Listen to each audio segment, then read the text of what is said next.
जाना एग्जिट ले लेगा। नमस्कार दोस्तों, मैं Rakesh Sharma, sportsman bar council of Delhi. आज एक बहुत ही संवेदनशील मुद्दे पर बात कर रहा हूं और उस मुद्दे में अतुल सुभाष, जो इंजीनियर अतुल सुभाष ने बेंगलुरु में सुसाइड किया। हमारा मानना यह है, बहुत बड़े वर्ग का मानना यह है कि उसने सुसाइड नहीं किया बल्कि उसकी हत्या की गई। और उसकी हत्या के लिए जिम्मेदार कौन लोग हैं, उस पर एक चर्चा है कि उसकी हत्या के जिम्मेदार उसकी पत्नी है, उसके इन लॉज हैं, हमारी चरमराती या डिफेक्टिव कानून व्यवस्था है, या समाज है, या पुलिस का भ्रष्टाचार है। इसके पीछे आखिर वजहें क्या हैं जो एक आदमी को अपनी जान देनी पड़ी। इस विषय पे हम बात कर रहे हैं। और एक सबसे बड़ा अहम सवाल जो इंजीनियर अतुल सुभाष छोड़ गए, उन्होंने अपनी आखिरी विश में लिखा है कि, बोला है वीडियो में, कि मेरी अस्थियों को जब तक प्रवाहित ना किया जाए कहीं भी, जब तक कि मुझे न्याय ना मिले, और अगर किसी कारणवश न्याय नहीं मिलता तो मेरी अस्थियों को किसी कोर्ट के सामने गटर में विसर्जित कर दिया जाए, इंस्टीड ऑफ गंगा और एनी रिवर। ये बहुत बड़ा तमाचा है कानून व्यवस्था पर, बहुत बड़ा तमाचा है हमारी आज की पुलिस व्यवस्था पर और समाज पर। तो दोस्तों, इसी बारे में बात करेंगे कि क्या उसकी अस्थियों को न्याय मिलेगा, क्या हमारी न्याय व्यवस्था में कोई सुधार होने की गुंजाइश है, क्या समाज सुधरेगा, क्या पुलिस सुधरेगी, क्या इस तरह के केसेस को ढंग से डील किया जाएगा। इसी बारे में बात करने के लिए हम आज बैठे हैं। और मेरे साथ बिजनेस टाइकून और सोशल एक्टिविस्ट सुषमा राय जी हैं। मैं उनका वेलकम करता हूं। हमारे साथ हाई कोर्ट की thank advocate you. Kusumlata Sharma है। आप हमारे बिहार का लीडरशिप भी करती हैं। हमारे साथ एडवोकेट समता जैन है दिल्ली हाई कोर्ट से। हमारे साथ सुप्रीम कोर्ट से एडवोकेट प्रेमवती शर्मा है। तो मैं आप सभी का स्वागत करता हूं। और सुषमा जी, आप क्योंकि बहुत ही सोशल एक्टिविस्ट हैं, आप बहुत तरह की लेडीज से मिलती हैं, बहुत तरह के लोगों से मिलती हैं, और इस तरह की कार्रवाई जो जिनके साथ चल रही है उनके बारे में आप करती हैं। तो बताएं कि क्या इसकी अस्थियों को न्याय मिल सकता है, आपकी क्या ओपिनियन है इसमें। जी राकेश जी, सबसे पहले थैंक यू एक प्लेटफॉर्म देने के लिए। दूसरी बात, जो ये घटना घटी है जो सोशल मीडिया पे और I mean across the country एक विषय बना हुआ है चर्चा का। इसको हम तीन लेवल में देखते हैं। पहला सामाजिक रूप से, दूसरा न्यायिक रूप से, और तीसरा इंडिविजुअल। तो जब हम इंडिविजुअल आते हैं, इंडिविजुअल परवरिश सबकी बहुत स्ट्रांग होती है। और अगर हम अपने कल्चर की, अपने कंट्री की बात करें तो इस तरह की चीजें बहुत ही गलत है कि ऐसे कदम लेना बहुत गलत बात है। लड़ना हर इंसान का अधिकार है, उसकी जरूरत है। उसे लड़ना चाहिए, आखिरी सांस तक लड़ना चाहिए। लड़ने के लिए सांसें नहीं रोकनी चाहिए। पहली बात। अब हम इसे सामाजिक रूप से देखते हैं कि हमारे हमारा समाज इतना बदल गया है कि divorce is a very normal thing. अगर मेरे और मेरे हस्बैंड के विचार नहीं मिल रहे हैं तो हम डिवोर्स कर लेते हैं। But well, this is not a solution, क्योंकि विचार तो कहीं आगे जाके भी किसी से नहीं मिल सकते हैं आपके। लेकिन ठीक है, हमारी न्याय व्यवस्था बनी, हमारा कानून व्यवस्था बना, जिसमें तलाक का, डिवोर्स का एक प्रावधान भी बना। उसमें एलिमनी भी बनी। एलिमनी सिर्फ इसलिए बनी क्योंकि औरत घर संभालती थी और वो अपने करियर को, अपने एजुकेशन को दांव पे लगा देती थी। And at that point of time वो शायद इस लायक नहीं होती थी कि समाज में अपनी परवरिश खुद कर सके, इसलिए एलिमनी बनी थी। बट अब वो आज की डेट में एक्सटॉर्शन बन गई है। और ये बात, चाहे न्यायिक व्यवस्था हो, सामाजिक व्यवस्था हो, या पारिवारिक व्यवस्था, सबको मालूम है कि अगर 100 केसेस आए हैं, अप्रोक्सीमेटली 90 और 92, इतना तो मैं भी बता सकती हूँ कि फेक केसेस होंगे। कोई छोटी बात होगी जिसको बहुत तूल दे करके बड़ा बना दिया गया होगा। इसके बावजूद क्यों नहीं न्याय व्यवस्था में अमेंडमेंट्स किए गए समय रहते? क्यों उसे ऐसे चेंजेस लाने के लिए एक बहुत बड़ा ब्लास्ट चाहिए, एक बहुत बड़ा केस चाहिए, एक बहुत बड़ा कांड चाहिए? मैं इस एक्शन का, जो न्यायिक व्यवस्था, जो सेलेक्टेड और इलेक्टेड लोग हैं जिन्होंने अपना काम सही समय पे नहीं किया, जिसकी वजह से समाज में ऐसी व्यवस्था बन गई कि सुसाइड करना पड़ा, मैं इसका बिल्कुल डिस्क्रिमिनेशन करती हूँ। और चाहे वो गंगा के लिए बात करें या गटर के लिए बात करें, समस्या तो वहीं की वहीं खड़ी रहेगी। अगर इस केस पर इस वजह से भी इसको अगर हाईलाइट किया गया या इस पे जल्दी एक्शन लिया गया, तो ये मोटिवेशन बन जाएगा दूसरे लोगों के लिए। सो मुझे भी अपनी न्यायिक व्यवस्था पे इतना भरोसा नहीं है कि इतनी जल्दी न्याय मिल जाएगा। परंतु ये एक्शन भी गलत था। तो अगर पहला एक्शन न्यायिक व्यवस्था पे जो सिलेक्टेड इलेक्टेड लोगों ने सही टाइम पे सही कदम सही काम किया होता, तो आज ये नौबत नहीं आती। और अगर इस नौबत से उनकी आंखें नहीं खुल रही हैं, नहीं जाग रहे हैं, तो उनको ये बहुत ही हम हमें सोचना पड़ेगा कि हम जिसे सेलेक्ट कर रहे हैं, जिसे इलेक्ट कर रहे हैं, वो उस लायक है या नहीं है। सो मेरा दरअसल बिल्कुल सुषमा जी, स्ट्रांगली मैं मानना मैं है। मैं आप इंटरप्ट कर रहा हूं। दरअसल दिक्कत दो है।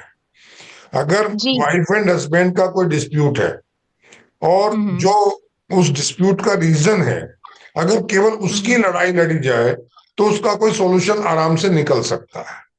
But the hmm. Problem is this कि डिस्प्यूट डोमेस्टिक प्रॉब्लम को लेकर है, हम्म। मारपीट हो गई है, या आदमी कमाता नहीं है, या बिहेवियर ठीक नहीं है, या उसके घर वालों का बिहेवियर ठीक नहीं है, या 1% में मान लूं कि वो उनके लॉज जो है वो डॉवरी को लेकर के सेटिस्फाई नहीं है। ऐसा कुछ हो सकता है। हम्म। यहां तक तो लड़ाई हम्म। लड़ी जा सकती है, मेल हो या फीमेल जी। हो, दोनों लड़ सकते हैं। लेकिन ये वाइस वर्सा भी है कि हस्बैंड कहता है मेरी वाइफ जो है वो कोऑपरेटिव नहीं है, वो हाउस होल्ड वर्क नहीं करती है, बीइंग ए वाइफ जो उसकी ड्यूटीज है पूरी नहीं करती है। उसमें भी समझौते की गुंजाइश या उसमें एक लड़ाई के रिजल्ट की गुंजाइश बनती है। लेकिन उसके साथ जो प्रीफिक्स लगाए जाते हैं, जो इफेक्ट लगाए जाते हैं, वो इतने डेंजरस है। मसलन जैसे इसी केस में लिया जाए तो उसके पेरेंट्स पर, उस पर, उसके भाई पर ये लगा दिया गया कि इन्होंने हत्या की मेरे मतलब फादर की, मीन्स उसके ऊपर लगाया कि आपने अपने फादर इन लॉ का मर्डर किया। 3 दिन लगाने की उसके ऊपर। तो मेरा दूसरा, कहना, एक राकेश और जी, बता मैंने रहा हूं मैं, यही तो कहा कि बस समय आधा रहते मिनट और दूंगा। ये सारी चीजें जानते हैं, हम जी, सब जानते हैं। क्या सुप्रीम, क्या वो जज नहीं जानते, वकील नहीं जानते, लोग नहीं जानते जो इस काम को कर रहे हैं भली भांति जानते हैं। वही फिर इस वही पर वही एक्शन क्यों रूट है, नहीं, वही अमेंडमेंट क्यों नहीं प्रॉब्लम हुई? का रूट वही है।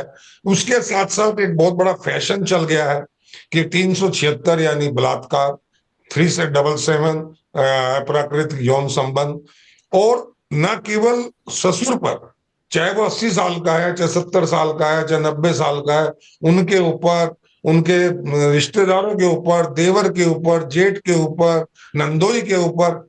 और वो जब सारे आरोप लगते हैं और पुलिस उसको एज ए क्रिमिनल ट्रीट करती है और उस तरह से उसका हरेसमेंट होता है पूरे परिवार का, तो आदमी अंदर से टूट जाता है, मर जाता है।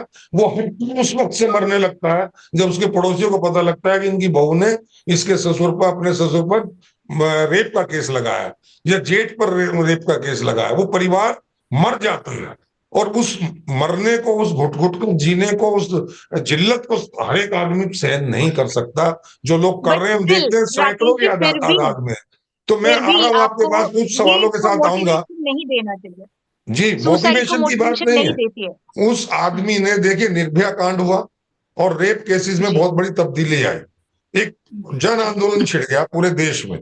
मैं कहता हूं कि एक भगत सिंह जी ने अपनी कुर्बानी दी, फांसी पर चढ़े, हम्म। पूरे देश में आग हम्म। लगी, आंदोलन शुरू हो गया आजादी का। क्या ये आत्महत्या, या इसको मैं हत्या कह रहा हूं बार बार, सिस्टम द्वारा की गई एक हत्या, क्या इससे हमारी आंखें हम्म। नहीं खुलनी चाहिए? क्या एक मुहिम शुरू नहीं होनी चाहिए जो उसको न्याय दिला बिल्कुल सके? होनी चाहिए। मैं, समता जैन मेरी बात सुने, कुछ कहना चाह रही है, पिछली भी उसमें कह नहीं पाए। समता जैन, जी सर। इसमें अ, क्या महसूस करती सर, हैं आप?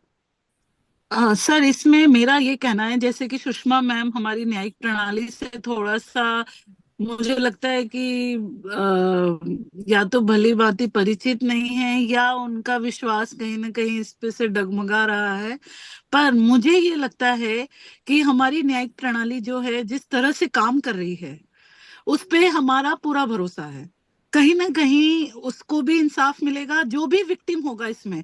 मैं ये नहीं कहती हूँ जो मर गया है वही विक्टिम है, जो पीछे जिंदा रह गए हैं या जो वो पीछे छोड़ गया है जिन चीजों को, वो भी विक्टिम हो सकते हैं इसमें। और जैसे कि हमारी मैडम संतोष मिश्रा मैडम ने कहा था कि सुसाइड, मेरे हिसाब से सुसाइड शब्द ही बुजदिली का एक पर्यायवाची है।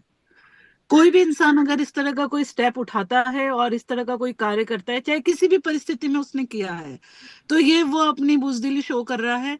और इसके अलावा समाज में, इसके अलावा सुसाइड को लेकर के मुझे नहीं लगता कि यहाँ हम एम्पैथी वर्ड यूज कर सकते हैं कि हमें उसके साथ एम्पैथी है, बट नॉट सिंपैथी। ये जो स्टेप उनका उठाया गया है, जो जिस तरह से वो अपने पीछे सिर्फ अपने बारे में सोचते हुए, अगर एक इंसान जब परिवार के साथ जुड़ा होता है, समाज के साथ जुड़ा होता है, अपने कार्य क्षेत्र में जुड़ा होता है, तो वो अपने साथ वाले लोगों के बारे में भी सोचता है। कहीं ना कहीं दिमाग में वो भी चल रहे होते हैं। हो सकता है कि बहुत ट्रॉमा उन्होंने फेस किया होगा, या he was under mental trauma, पर फिर भी सुसाइड कतई कहीं भी किसी भी हद तक ये समाज के लिए नहीं, हम एक लोग बहुत इसको बड़ा। जस्टिफिकेशन नहीं ठहरा रहे हैं, लेकिन सुसाइड हाँ। करने का एक ना रीजन यही नहीं है कि वो बुजदिल हो। सुसाइड करने का एक बहुत बड़ा रीजन ये है कि हर आदमी की बेरिंग कैपेसिटी है, वो कितना सहन कर सकता है, किस लेवल तक सहन कर सकता है। हर इंसान में डिफरेंट है, उसमें थोड़ी कम रही सर होगी, सर या वो इसमें भी उस लड़ाई को इसमें और भी फेस नहीं हम। करना चाहता होगा। मेरे साथ चंडीगढ़ से मनिंदर कौर जी जुड़ गई, जो सीए हैं बाय प्रोफेशन, और बहुत ही सोशल एक्टिविस्ट हैं आप भी, और चैनल भी चलाती हैं। आपका बहुत बहुत वेलकम है मैम। आपने भी इस हेलो। केस को सुना होगा। आपने ज्वाइन किया इस चर्चा को, तो आप इसमें क्या, इसको किस दृष्टि से लेती हैं इसको? Thank you sir, thank you for this platform. जैसे मैं आप लोगों की चर्चा को सुन रही थी, जितना समझ पाई और जितना मैंने इस केस को सुना है, उसके हिसाब से भी यही बात मैं टोटली एग्री करूंगी। चाहे क्षमता मैम या सुषमा मैम की बात उठाएं, तो सुसाइड कहीं भी जस्टिफाइड नहीं है। कोई भी एक्शन इतना मतलब सुसाइड तक लेके जाना, वो हम डेफिनेटली जस्टिफाई नहीं कर सकते। बट आपकी बात भी सही है, कहीं ना कहीं बहुत ज्यादा मेंटल ट्रॉमा और टेंशन रहने लग गया है। तो एक फास्ट ट्रैक अटैचमेंट होनी चाहिए। जैसे आपने कहा कि इस केस को हम अगर बेंचमार्क माने या इससे हम क्या सीख लेते हैं, तो वो ये हो सकती है कि कम से कम हम इसके आगे ऐसे जो लड़के हैं या वुमेन, मतलब जो भी विक्टिम है बेसिकली, उनके लिए सोल्यूशन प्रोवाइडिंग होनी चाहिए। Society should be more empathetic. जैसे हम सिंपैथेटिक, तो sympathy is a very wrong word on that and. और हम सबको कहीं ना कहीं शुरुआत करनी चाहिए अपनी फैमिली से। और डिवोर्सेस या इश्यूज या डिस्प्यूट जिसको हम बात करते हैं, उसकी एक्सेप्टेंस बनानी चाहिए। उसको लेके इतना बड़ा टैबू नहीं रखना चाहिए कि अरे इसके घर में लड़ाई होगी, अरे इसके घर में डिवोर्स हो रहा है या कुछ प्रॉब्लम है। फैमिली को सपोर्टिव होना चाहिए, बिकॉज अगर उनकी फैमिली, मुझे डेफिनेटली जितना मैंने सर के केस को उनके केस को स्टडी करा, समझा, डेफिनेटली फैमिली बहुत टेंशन में थी, स्ट्रेस में थी। बट एक से एक कहते हैं ना 11 हो जाते हैं। सब मिलकर अगर उसको फाइट करते कि चलो बेटा हो गया गलत, हम सब तुम्हारे साथ हैं, सब उसको विक्टिमाइज, सब उसको ब्रूटली कह ले तुम्हारे करके मैं फंस गया या तुम्हारे करके हम सब उलझ गए हैं, तो वो बच्चा कहीं ना कहीं या जो भी है वो अपने ऊपर सब कुछ ले लेता है। और उसकी केस में मुझे यही लग रहा है कि पेरेंट्स ने यही बोला कि उसने हमें नहीं, हमें मतलब हमें हमारे तक वो आने भी नहीं देता था, अपने ऊपर सब कुछ ले लेता था। तो वो ज्यादा स्ट्रेस कोई भी इतना हैंडल नहीं कर पाएगा। तो ये फैमिली को थोड़ा और लिबरल होने की जरूरत है और एक्सेप्टेंस बनाने की जरूरत है। आई गेस आज की डेट में डिस्प्यूट होना बहुत कॉमन है, बहुत ऑब्वियस है। हम एक इंडिविजुअल है, सब एजुकेटेड हैं और सबके अपने अपने व्यूज बन चुके हैं, ओपिनियंस होते हैं जो हम एक्सेप्ट करते हैं, कुछ चीजें एक्सेप्ट नहीं करते। हो सकता है वहां पे लड़की की इश्यूज होंगे, लड़के के इश्यूज होंगे और उन दोनों की नहीं बन रही होगी। बट ये फैमिली सिस्टम, सोसाइटी थोड़ी सी और खुल जाए, एक्सेप्टेंस बना ले, तो शायद इससे ऐसे केसेस कम हो पाए। Okay, yes sir. Kusum ji, जी। मनिंदर ने कहा कि एक्सेप्टेंस जो है फैमिली को थोड़ा ब्रॉड माइंडेड होना चाहिए। मैं भी उसमें हूँ कि ब्रॉड माइंडेड होना चाहिए, और विपत्ति के समय किसी भी फैमिली मेंबर के ऊपर कोई इस तरह की बात आती है तो उसे साझे जी। तौर पे लेना चाहिए, और उससे इंटरेक्शन बंद नहीं करना चाहिए। अगर लास्ट के 2 दिनों में उस आदमी के साथ मेरा, आपका या फैमिली मेंबर्स का किसी का इंटरेक्शन हुआ होता, बातचीत हुई होती, तो शायद उस कदम को रोकने में एक सहायक हो सकती थी वो इंटरेक्शन, वो बातचीत। तो मुद्दा अब ये है कि वो जो पोजीशन बनी है, क्या जी। कानून में कोई इस तरह की खामी है जिसकी वजह से आदमी अपने को प्रताड़ित महसूस करता है, उपेक्षित महसूस करता है, नेग्लेक्ट महसूस करता है? सर देखिए, मेरा तो ये मानना है कि सबसे बड़ी बात तो एक बहुत बड़े दुख की बात है कि एक इंसान ने अपनी जान दे दी। इंसान, ये जो हम मनुष्य का जीवन है, ये कहते हैं ना कितने करोड़ लाखों जून के बाद हमें प्राप्त होता है। उसको मरने से पहले, मतलब ये तो डेफिनेट है कि वो इतना ज्यादा प्रेशर में था। मैं एक वर्ड यूज करूंगी, डिप्रेशन। वो जरूर डिप्रेशन में था, और डिप्रेशन में हो गया, क्योंकि जब कोई इंसान अपनी जान देता है ना, तो वो सब कुछ हदें पार कर देता है। इसका मतलब अब उसको किसी की कोई भी चिंता नहीं है कि मेरे बूढ़े माँ बाप का क्या होगा। या एक बच्चा था, चलो बच्चे से उसको वो मिलने नहीं दिया जाता था, तो कोई अटैचमेंट नहीं थी। अगर वो मरने से एक दो दिन पहले हो सकता है किसी से उसकी बातचीत हुई होती, तो शायद वो ये काम करने से पहले झिझक जाता। अगर मदर कह देती बेटा मेरा ध्यान दे, क्योंकि उसने जब सुसाइड किया, ये लास्ट जो कदम उठाया, उसको ये लग रहा था कि I am just doing this act to put an end to the litigation which is wrong, क्योंकि लिटिगेशन खत्म नहीं हो रही है। अब देखिए एक एफआईआर जो है उसकी वाइफ पे भी पड़ गई। मैं ये कहना चाहूंगी, मैं ये नहीं कह रही हूँ कि विक्टिम खाली यही है, विक्टिम उसकी वाइफ भी हो सकती है इन दैट सेंस, क्योंकि कोई ना कोई तो वजह रही है, इनमें डिस्प्यूट हुआ है। और काउंसलिंग भी होती है, सर सबको पता है, बीइंग अ लॉयर मैं बताना चाहूंगी कि जब हमारे फैमिली मैटर्स होते हैं, तो हाई कोर्ट की ये सब लोगों को डायरेक्शंस हैं कि इन दोनों पक्षों को एक बार काउंसलिंग के लिए, मीडिएशन के लिए भेजा जाता है। और जब ये फेल हो जाती है, तब ये प्रोसेस आगे चलता रहता है। अब जैसे मेंटेनेंस के लिए वो परेशान थे कि 40,000 हो गई, 80,000 हो गई, तो सर 125 सीआरपीसी में अगर इंटरिम मेंटेनेंस बनती है, तो उसके खिलाफ हम अपील में जाते हैं, रिवीजन में हाईकोर्ट जाते हैं। मेरे ख्याल से देखो उनको जान नहीं देनी चाहिए थी। हाँ, ये जरूर है कि जैसे उन्होंने एक, मैंने बहुत अच्छी तरह से पूरा इनका सुना था, जो वो अपना बता रहे थे कि मेरे साथ क्या क्या हुआ, मेरे को 2 दिन लगते हैं प्रिपरेशन के लिए। देखो इंसान कमाएगा नहीं तो देगा क्या? तो काउंसिल को ये चाहिए था, उनके काउंसिल कैसे हैं, क्या दिमाग है, ये नहीं मुझे पता। हम भी करते हैं, एग्जामेशन लगा देते हैं, जज साहब को, जज भी इंसान है हमारी तरह, बताते हैं सर उसकी ड्यूटी चली जाएगी, जब वो कमाएगा नहीं तो मेंटेनेंस क्या देगा। आज उसका आना जरूरी नहीं है, हम एग्जामेशन मूव कर देते हैं, तो एग्जामेशन मूव हो जाती है। और एविडेंस में उसका आना जरूरी है, जब भी उसका आना जरूरी है तो वो डेफिनेटली आएगा। हम कंप्लेनेंट की तरफ से भी अपियर होते हैं, हम एक्यूज की तरफ से भी अपियर होते हैं, हमें दोनों की बातें पता है। लेकिन अब ये है कि इन कोर्टों में डीवी एक्ट जब शुरू में इंट्रोड्यूस हुआ था, तो ये लगता था सर कि बहुत जल्दी जल्दी न्याय होगा, छोटी डेटें मिलेंगी। अब ये भी एक सिविल कोर्ट बन गया है, यहाँ पे भी 4 महीने की डेट मिल रही है, 3 महीने की डेट मिल रही है। मुझे ये लगता है कि एक ये प्रेसिडेंट तो नहीं बनना चाहिए कि बाकी के लड़के भी सोचे हम भी सुसाइड कर लेंगे और हमारे पेरेंट्स बच जाएंगे, या अपनी बीवी को मेंटेनेंस नहीं देनी पड़ेगी, या अब हमें न्याय मिलेगा। देखो मरने के बाद न्याय मिला तो क्या मिला, जस्टिस डिलेड जस्टिस डिनाइड कहते हैं, ये बात थोड़ी कुछ हद तक ठीक है। मुझे लगता है कि स्पीडी ट्रायल होनी चाहिए, एक फास्ट ट्रैक कोर्ट इसकी होनी चाहिए, जो कि ये डिसाइड करे कि फैमिली मैटर्स हैं, इनको खत्म किया जाए।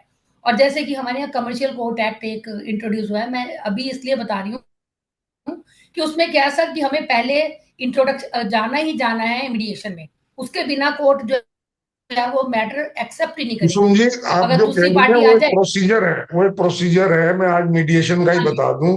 मैं आज आज का ही बता रहा हूँ। जी। अभी न्यूज चल रही है टीवी में, जी। हरियाणा के जो मीडिएशन सेल के उपाध्यक्ष हैं, महिला आयोग के उपाध्यक्ष, उनको रिश्वत के आरोप में जी।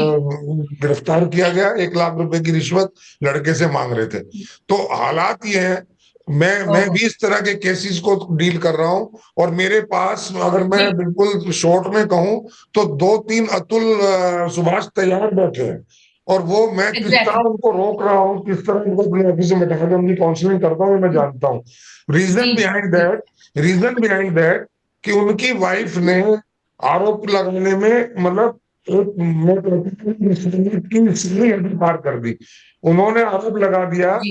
कि वो उसके जीजा, मतलब उसके नंदोई, प्लस उसके 70 साल के ससुर उसको मायके में छोड़ने गए, जिसमें एक कमरे में तीनों लोग बैठे थे। उसका 24 साल का भाई भी वहां बैठा था, और उसकी सामने मदर चाय बना रही थी। आधा घंटा वो लोग वहां रुके, और उन आधे घंटे में उन दोनों लोगों ने, हस्बैंड उन दोनों ने, उनके साथ रेप किया, उनके घर में, मायके में। इतना ही। बताओ। फिर मेरी सास जो है उसके रिलेशनशिप थे लोगों से, और वो वेश्यावृत्ति करती थी। 70 साल की बुढ़िया पर ये आरोप लगा दिया। वो लोग इतने ट्रोमा में आ गए कि उन्होंने दवाइयां खानी शुरू कर दी। उसकी माँ को चक्कर आने शुरू हो गए। वो जब भी जगती थी तो वो किस हालत में होती थी, वो लड़की जी उसको रखी नहीं थी, उसको दिया, कोई डेट नहीं, कोई टाइम नहीं। और ये आरोप कब लगे? 3 2.5 साल बाद, कि 2.5 साल तक मैं चुप रही कि इज्जत ना चली जाए मेरी, इसलिए मैं चुप रही। तो इस तरह के जब आरोप, घिनौने आरोप, विभत्स आरोप लगते हैं, तो आदमी टूट जाता है। अब वो बेचारा सर मैं लड़का गवाहियां देता फिर रहा है, अपने ऑफिस से अपनी अटेंडेंस लाता फिर रहा है कि मेरे ऑफिस में था, मैं उस दिन उसके घर गया ही नहीं। तो ये एक हम्म, एग्जाम्पल मैं दे रहा हूँ। तो दूसरी बात मैं ये कहना हाँ चाह रहा हूँ कि इतने स्टेजेस हैं। सबसे पहले तो वाइफ हस्बैंड का झगड़ा होता है, फिर वो फैमिली में जाता है, उसके पेरेंट्स, उसके पेरेंट्स, वहां बातचीत होती है, रिश्तेदारों में जाता है, मीडिएटर में जाता है। और अगर इन सबसे भी नहीं होता तो वो वुमेन सेल में चला जाता है। और वुमेन सेल में मैं खुद गया हूँ। वुमेन सेल में किस कदर लड़के को लताड़ा जाता है, तू मुझे करके करिए गाली दे के बात की जाती है। फिर वहां का बिल्कुल जो बिल्कुल सब इंस्पेक्टर होता है, इंस्पेक्टर होता है, उसी का सिपाही बाहर कोने में आगे कहता है उस लड़के को, अरे कुछ ले देना तो हाँ मुझसे दे देंगे। फिर एथिक्स उसकी की बात नेगोशिएशन होती है। वो वहां कहता है बिल्कुल मैं बेकसूर हूँ, वो अड़ता है, और उसके अड़ने का रीजन ही होती है, उसकी चली जाती है वो रिपोर्ट थाने में।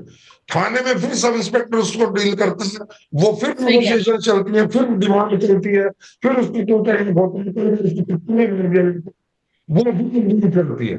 उसके बाद जी महान फिर उनकी क्लोज हो जाती है। फिर उन सारे जिनको, घरवालों को, इन सबको ठीक है अरेस्ट नहीं करते, ये हरेक को नहीं पता।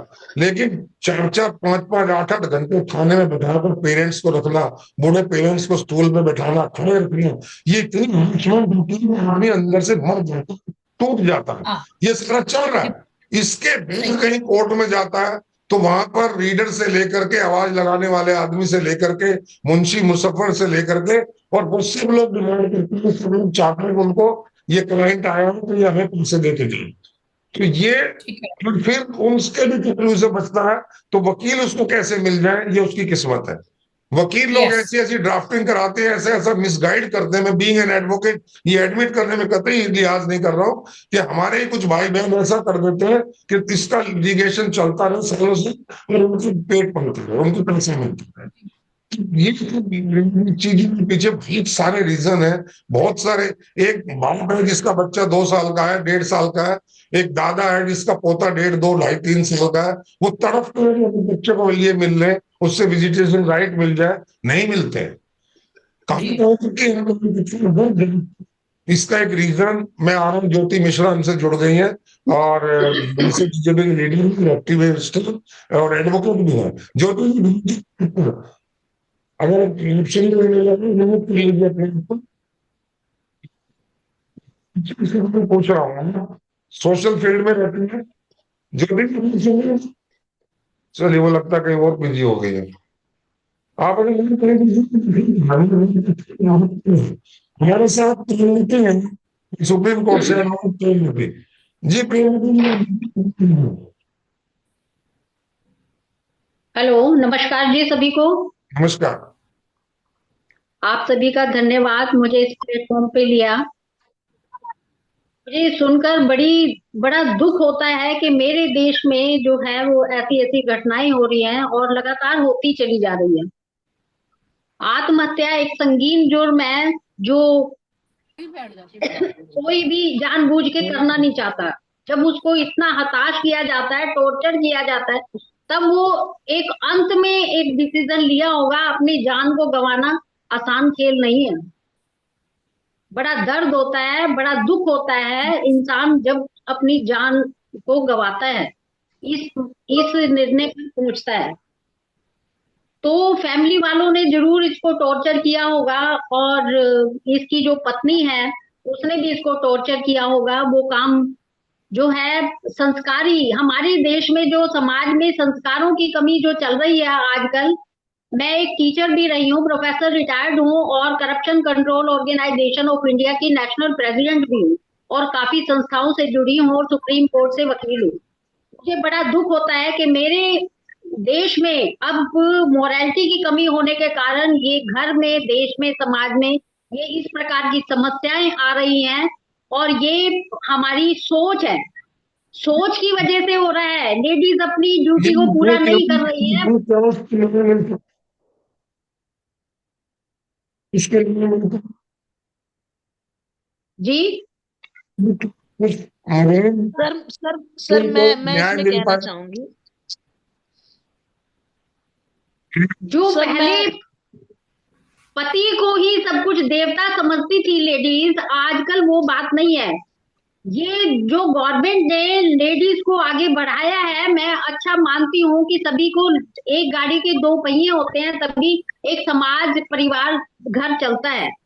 लेकिन ऐसा नहीं है कि लेडीज जो है अपनी काम कर्तव्य का पालन ना करे और हर परेशानियों को पुरुष के सिर पे थोप दे। ये गलत बात है। बहुत बड़ी बात कही है प्रेमवती जी ने कि लेडीज जी को राइट्स तो दे दी गई है, अधिकार तो दे दी गई कानून में, कानून उनके प्रोटेक्शन के लिए बन गया है, लेकिन कहीं भी हाँ उनके जी ड्यूटीज के बारे में, उनके कर्तव्य के बारे में हाँ कहीं जी कोई लिंक नहीं है, कहीं कोई बातचीत नहीं है। ये बिल्कुल ठीक है, मेंटेनेंस मिलनी चाहिए, उसको घर मिलना चाहिए, उसको उसकी स्पेस मिलनी जी चाहिए, ये सब उसका हित है। लेकिन उसके साथ साथ क्या उसका कोई कर्तव्य अपने पति के प्रति, अपने लेडीज के प्रति नहीं है? क्या अपने बच्चों के प्रति नहीं है? ज्योति। सर देखिए, मैं ये तो बहुत बड़ी घटना है, ये हाईलाइट हो गया, इसलिए ये बहुत बड़ी घटना दिखाई जा रही है कि आज हम लोग डिबेट करने बैठे हैं। मैं आपको बता दूं कि मेरा खुद का एक मैटर, मैंने खुद एक केस लड़ा जिसमें एक लड़के जिसका नाम दीपक था, उसने सुसाइड कर लिया है। और आखिरकार सर आज तक उसको इंसाफ नहीं मिल पाया। उसकी बीवी ने फिर हिस्सा लिया आकर, ठीक है, वो वहां पर रह रही है। तो मुझे लगता है कि जितनी भी लेडीज हैं आजकल पावर का मिसयूज करी जा रही है। अगर आप देखा जाए, अगर हिस्ट्री उठाई जाए केसेस की, तो केसेस में सर क्रिमिनल केसेस कम हो गए हैं, ठीक है, सिविल केसेस कम हो गए हैं, लेकिन जो मैट्रिमोनियल केसेस है इसमें भारी मात्रा में बढ़ावत हो गई है। क्योंकि मैं खुद भी एक औरत हूं, लेकिन मुझे ये कहने में शर्म आ रही है कि औरत ही औरत की दुश्मन हो गई है, ठीक है। औरत अपनी मॉरल ड्यूटीज भूल जा रही हैं, औरत सिर्फ आदमियों का यूज करने की कोशिश कर रही हैं, ठीक है। वो शादी को सिर्फ एक एक जुआ समझती हैं, शादी को तो एक अपनी मोरल ड्यूटी नहीं समझ रही हैं। शादी का मतलब वो खेल समझती हैं, ठीक है जी, आज शादी कर लिया, ठीक है, उसके ऊपर कर दिया। मतलब सोचिए आप, एक आदमी को कितना ज्यादा प्रताड़ित किया गया होगा कि वो सुसाइड करने पर मजबूर हो। अगर किसी के हाथ में एक हल्की सी सुई चुभ जाती है, उसको बहुत दर्द होता है, लेकिन वो आदमी मजबूर हो गया मरने के लिए। तो मुझे ये लगता है कि कानून में बदलाव करने की जरूरत है, मैंने खोला। ठीक है, और इसको बदलाव करा जाए। और औरतों, औरत सर आए दिन मैं देखती हूँ मेंटेनेंस, एक आदमी कमाता है 4,000, एक चाउमीन की रेडी लगाने गेट को वाले बंद करो आदमी से मेंटेनेंस मांगा जाता है 15,000 रुपए। ना। तो ऐसे में आदमी बेचारा करे तो करे क्या? क्योंकि सही कहा सवाल उठाया जी। कहने के लिए तो सर हमारा पुरुष प्रधान देश है, ठीक है, लेकिन पुरुषों की सुनी कहाँ जा रही है? आप मुझे बताइए ना, पुरुषों की कहाँ सुनी जा रही है? ठीक है, इसमें सुनी तो औरतों की जा रही है, औरतें मिसयूज करे जा रही है, करे जा रही है, करे जा रही है। मैं नहीं कहती कि सारी औरतें गलत हैं सर, बहुत सारी चीजें ठीक होती है, लेकिन अगर एक तरीके से आप देखा जाए, कहा जाता है कि औरतें आदमियों के बराबर हो गई हैं, लेडीज फर्स्ट, ठीक है। तो जो अगर औरतें और आदमियों के बराबर हो गई, तो मेंटेनेंस के लिए आदमियों के पास क्यों आती हैं फिर? क्यों उन्हें अरे मजबूर मैं करती सॉरी है सुसाइड करना पड़े? ज्योति जी, मैं सॉरी इसमें थोड़ा सा अब बोलना चाहूंगी विद जी ड्यू रिस्पेक्ट। देखिए ऐसा होता है कि पांचों उंगली कहते हैं ना बराबर नहीं होती, ऐसे ही बिल्कुल सारी लेडीज भी एक जैसी नहीं है। मैं भी नहीं। 29 ईयर्स से प्रैक्टिसिंग एडवोकेट हूँ, थोड़ा सा मैं 2 मिनट बात करूंगी। तो जी बहुत सारी लेडीज ऐसी हैं जो कि रियली में भूखी कर रही हैं, घरों में बर्तन मांज रही हैं, उनके हस्बैंड्स जो है वो आराम से इतना कमा रहे हैं, लेकिन बिल्कुल भी कहते हैं जेल चले जाएंगे पर मेंटेनेंस नहीं देंगे। तो मैं ये जी कह रही हूँ कि मिसयूज तो है, हर चीज का मिसयूज होता है, लेकिन जी ये जो है ना मतलब नीडी लोगों को नहीं मिल पाता। तो मेरा तो यही कहना है कि इसके अंदर स्पीडी ट्रायल होना चाहिए, फास्ट ट्रैक कोर्ट होना चाहिए, और वो इनफैक्ट फास्ट ट्रैक ही होनी चाहिए। ये नहीं ना 4 महीने की डेट मिल गई, 3 महीने की डेट मिल गई, और इन लोगों को दोनों तरह की बातें हैं, मिसयूज नहीं कुसुम तो नहीं मैम, होता ही है। इसमें मैं कुसुम जी, इंटरप्ट दूसरा कर रही हूँ मैडम, मैं माफी दूसरा चाहूंगी। मेरा एक इसमें सबमिशन ये है फास्ट आज की इस ट्रैक के डिबेट का अलावा इन्वेस्टिगेशन भी होनी चाहिए, कि इसमें इन्वेस्टिगेशन भी होनी चाहिए। जो ये मनगढ़ंत आरोप है, जो प्रमुखशाही हमें ही लगते हैं, जैसे ही हम एफआईआर हाँ जी। पढ़ते हैं, जैसे ही कंप्लेंट पढ़ते हैं, जब हम जैसे छोटे एडवोकेट्स को ये लगता है फॉल्स है, तो जजेस को भी लगता होगा, पुलिस ऑफिसर्स को भी लगता होगा कि सर करनी लगता चाहिए। है आप ये ऐसी कह रहे हैं, फॉल्स केसेस जो फाइल करते हैं उनकी भी कार्रवाई इमीडिएटली करनी चाहिए, राइट? सर तो वो ये बात है, वो क्या करते हैं, वो कहते हैं हमारे हाथ बंधे हुए हैं, क्योंकि आप ये मानोगे ना, ऑन देयर ओन अगर ये कुछ लिख देते हैं जजमेंट, तो हाई कोर्ट या सुप्रीम कोर्ट क्या कहती है? वो कहती है without having any evidence, without having मेरी एनी सीमा है कुसुम जी, मटेरियल मेरी समय की सीमा है। आप लोगों ने बहुत अपने विचार रखे, अच्छे विचार रखे। मैं आज आपका बहुत बहुत धन्यवाद कर रहा हूँ। और रविंद्र जी, सुषमा जी, सविता जैन जी, प्रेमवती जी और ज्योति मिश्रा जी बहुत बिजी हैं। आजकल इलेक्शन का दौर है, तो ज्योति बीजेपी की एक बहुत बड़ी मोटी हो। तो कुसुम जी, आपका भी आप सभी का इस चर्चा को हम जारी रखेंगे, इस मुहिम को जारी रखेंगे। जस्टिस फॉर ऑल, सभी को जस्टिस मिलना चाहिए। जो मेरी बहनें जो परेशान है उनको भी मिलना चाहिए, लेकिन जो भाई जो लोग हैं, जो बच्चे हमारे, जो भाई हैं, बेटे हैं, उनको भी प्रताड़ित न होना पड़े, उनको भी न्याय मिल जाए, जो गिल्टी पनिशमेंट मिल जाए। यही हमारी मुहिम की दृश्य है, यही इस मकसद है बातचीत का, चर्चा का। तो मैं इस चर्चा को पुनः जारी रखूंगा, फिर आपको तकलीफ दूंगा, फिर इस पर चर्चा करेंगे। इसके बहुत सारे पहलू हैं, बहुत सारी बातें हैं, आज नहीं हो पाई समय के विवशता के कारण। मैं आप सबका पुनः धन्यवाद करता हूं, और कोशिश करेंगे हम सब लोग मिल करके कि इसमें और लोगों को जोड़ें, जो अपने विचार, अपने एक्सपीरियंस रखें।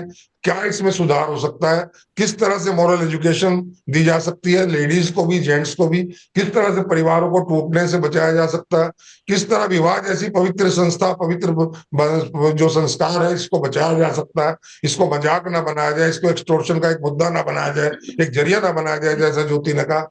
ऐसी हमारी एक मुहिम की कोशिश रहेगी। मैं पुनः आपका सबका धन्यवाद करता हूँ। जय हिंद, जय भारत। नमस्कार सर। नमस्कार, नमस्कार, नमस्कार। नमस्कार। सभी को विशेष इतनी दूर से जुड़े हैं, और एकदम बिल्कुल अर्जेंट कॉल पर आपने ज्वाइन किया, बहुत अच्छा सर, लगा। और सर आगे भी आप इसी तरह सहयोग रखिएगा, इसी उम्मीद के साथ। एक्सक्यूज मी सर, जी।